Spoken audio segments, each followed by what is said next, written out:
600 мянган хүн амтай байхаар төлөвлөгдсөн Улаанбаатар хотод өнөөдөр 1.5 сая ширхэг хүн ажиллаж амьдарч байна. Дээр нь хөгжил бараацсан хөдөө орон нутгийн жуулчд хашаа хатгад хөрш болчихж байгаа учраас энэ тоо жил ирэх тусам нэмэгдэж байгаа. За гэтэл нөгөө талд хүн амын төвлөрөл авц замын төвөгжрөл хорттой хөрсний бохирдлгээд сөрөг хүчин зүйлс бас баггүйгээр өсөж байна. Үе хотын удирдлагууд үүгээр нь улс төр хийхтэй гаршиж баахан амлалт өгсөн болоод иргэд ч итгээд гаргадагч төвөгжрөл төвлөрлгээд толгойн өвчин намдсан зүйл огт ажиглагдсангүй.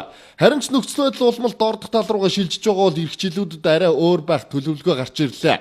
Хотын дарга Бат олдын санаачилсан хөгжлийн алтан гурвалжийн хөтөлбөр өнөөдөр танилцуулагдаж 5 аймаг 3 хот хамтын ажиллагаагаа эхлүүлж санамж жижигт гарын үсэг зурлаа. Тодорхойлбол Монгол улсын хамгийн өр өгөөж бүхий газар зүүн байрлалтай мал аж ахуй газар тариалан үйлдвэрлэл хөгжиж байгаа Төв аймаг, Дархан уул аймаг, Орхон аймаг, Булган, Сэлэнг зэрэг аймагуудын хөгжлийг нэг хэмжээнд аваачиж хурдсгаснаар төвлөрлийг тархах боломж бүрдэнэ гэж тооцоолж байна. Яагаад энэ алтан гурвалжийн хөгжлийн бүсийн санаачлал бий болсон юм бэ гэхээр Монгол улсын газар зүйн байрлалын хувьд бол хамгийн зохимжтой байрлал. Энэ бол Сэлэнг, Орхон, Тул голын савгаалж доршдог. Эрчимсэн мал аж ахуй газар тариалан болон үйлдвэрлэл хөгжсөн юм гэсэн үг. За сүүлийн жилүүдийн хүн амын шийдэл хөдөлгөөний байдлыг хараад үзэх юм бол энэ 3 хотод энэ 5 аймаг руу хүн амын эдийн засгийн энэ ажлах хүчний нөөц бол нийгмийн эдийн засгийн газар зүйн байрлалын давуу талыг ашиглаад дэд үтсийг хөгжүүлэх замаар Улаанбаатар хотын одоо хэд төвлөрлийг задлах замаар энэ хөгжлийн гурвалжийн бий болох юм гэсэн санаачлагыг төвшүүлж байгаа. Энэ Улаанбаатар хотын хөгжлийн асуудлыг бид тодорхойлж шийдвэрлэх шаардлагатай бодлого шийдвэрийг гаргахдаа зөвхөн хотын хүрээнд биш. Одоо бүсчилсэн энэ төвийн бүсийн за тэгээд энэ бүсчилсэн бодлогын одоо хөгжлийн бодлого тодорхойлохдоо Сэлэнг, Дархан уул, Орхон, за Булган, Төв гэдэг энэ аймагуудынхаа одоо бас нөөц боломжийг ашиглаж хүчээ нэгтгэж өөрөөр хэлэх юм бол өөрсдийн одоо орон нутагт байгаа нөөц болцоогоо нэгтгэж үндсэн одоо бодлого шийдвэрээ гаргах зорилготой тодорхой болох тэр хэмжээгээр одоо цогцоор нь асуудлуудаа шийдвэрлэж хөгжүүлэх юм зайлшгүй цаг үе нэрцэн байгаа учраас бид энэ дээр бол нэлээд өндөр ач холбогдол өгч байгаа.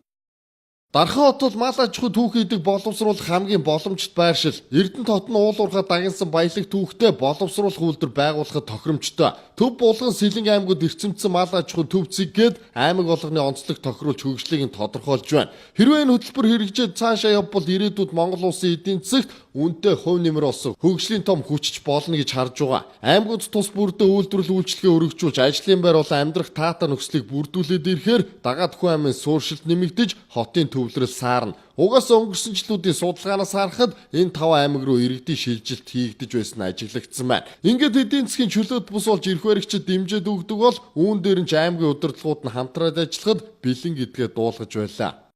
Дархан уул аймгийн эдийн засагт Монгол улсын эдийн засагт оруулж байгаа хувь нэмэр цаашдын хөгжлийн асуудал бол мэдээж Дархан уул аймагтай зайлшгүй холбоотой. Тэгэхээр өнөөдрийн энэ зөвлөгөө цаг үе орсон. Өнөөдөр хүн амын маань мэдээдгүй хувь нь хэд төвлөрөл үүсч үнийг дагсан сөрөг нийгмийн сөрөг байдал бий болсон. Энээс бол дахинчид өдөр хувааж авах бэлэн. Одоо ингээд би эдгээр тавина. Үндсэн 4 хангалттай явж байгаа тийм. Дархан хотыг эдийн засгийн чөлөөт бус болгож хөгжүүлж өгөөч. Энэ төр засгийн оролцоо юунаас чухал байна? Орон нутгийг бол өөрсдөөс шалтгааллах бүх одоо нөхцөл байдлуудаа олон жилийн өмнөөс хийгээд бэлтжээр байдаг. Энэ асуудлаа гаргаж тавина. За мөн одоо энэ Улаанбаатар хотын их төвлөрөл ийм одоо зарим нэгэн төрийн байгууллагууд, эрдэм шинжилгээний байгууллагууд, түүн дотор энэ мал аж ахуй, газар тариалангийн үйлдвэрлэлийн эрдэм шинжилгээний байгууллагууд, соёл урлагийн одоо байгууллагуудыг бол дахин руу гаргахад бид одоо хүлээж авах бүрэн боломжтой гэдгээ аль биесээр илэрхийлнэ. Манай Орхон аймгийн Эрдэнэт хотын хувьд бол уул уурхай дагсан хот, илүү уул уурхай хөгжил одоо нэлээд өндөр дэвшинж явагдсан. Эрдэнэтийн иргэд нэлээдтэй газар байна. Үүний энэ онцлог давуу талаа тулгуурлаж бид энэ чухал нэгж байгуулсан. Ингэснээр тодорхой хэмжээний тодорхой хугацааны дараа бид хэн эдийн засгийн болон одоо хүний нөөцийн томоохон потенциалыг бий болгож илүүтэй уул уурхай дагсан биш илүү уул уурхайд хөгжүүлсэн тэр уул уурхайд одоо хэрэгцээ шаардлагатай олон тоног төхөөрөмж мөн бас олон талд арга хэмжээний авах хэрэгжүүл аж ахуйн төс байгууллагуудыг байгуулах боломж олгоод илэрхийлсэн одоо зүйл юм аа.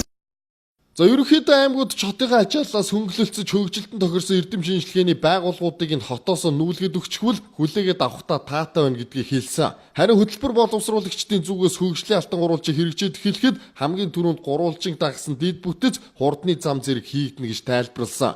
Хэдэн жилийн дараа гэхэд хөгжил хангалсан том хотууд бол сүндэрлэн ирээдүйдээ бол улсын том хөдөлгөгч хүчж болно гэж харж байгаа. За ингээд хотын дарга Бат-Олдын хувьд жил гарan хавд арсан хөгжлийн бодлого өнөөдөр задлж олон нийтэд танилцуулсан. Хэрвээ энэ хөтөлбөр нь биелээ олчвол хичнээн хотын дарга нарын санаанч буугаагүй том ажил болох нь дамжиггүй.